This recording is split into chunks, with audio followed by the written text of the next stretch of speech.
La semaine dernière, nous avons laissé Yosef dans l'obscurité d'un cachot égyptien. Cette semaine, nous allons vivre son ascension fulgurante au pouvoir et assister à des retrouvailles assez surprenantes. Mais avant tout ça, un petit café.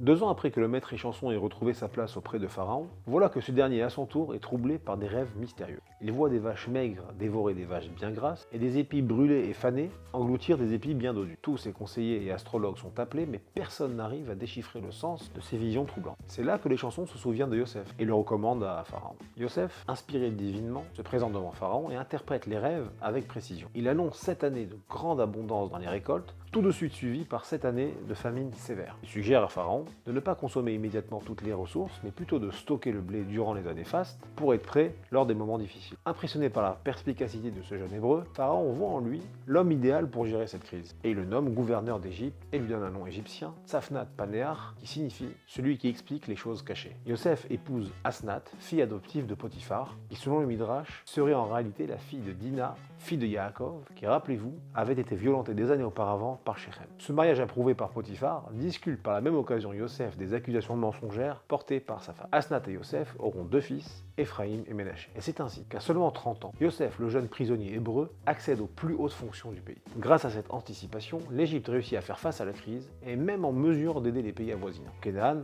la famine fait rage. Yaakov encourage ses enfants, qui ignorent totalement ce qu'est devenu leur frère Yosef, d'aller en Égypte pour se ravitailler. Tous les frères descendent, excepté Binyamin, dont Yaakov ne veut absolument pas se séparer. Lorsque Yosef apprend que des Hébreux sont descendus en Égypte, il reconnaît immédiatement ses frères, mais décide de ne rien dire. Il leur parle avec dureté et les accuse même d'être des espions. Les frères se défendent vigoureusement, évoquant leur père et un jeune frère restés en Canaan, mais impassible, Yosef exige qu'ils reviennent avec Binyamin pour prouver leur sincérité et garde Shimon en otage jusqu'à leur retour. Un peu déboussolés et sans autre choix, ils payent leur dû et repartent avec leur sac chargé de provisions. Sur la route, ils découvrent avec surprise que l'argent pour le blé est toujours avec eux. Ils réalisent alors qu'ils sont partis sans payer, tandis que leur frère est retenu en otage. Ils ne comprennent vraiment pas ce que cet excentrique gouverneur attend réellement d'eux. Yehuda, pour débloquer la situation, s'engage personnellement auprès de son père de ramener Binyamin sain et sauf. Yaakov, malgré ses craintes, finit par accepter. De retour en Égypte, Yosef les accueille chaleureusement, il fait libérer Shimon et les invite à un grand banquet. Malgré son émotion, Joseph garde encore son identité secrète.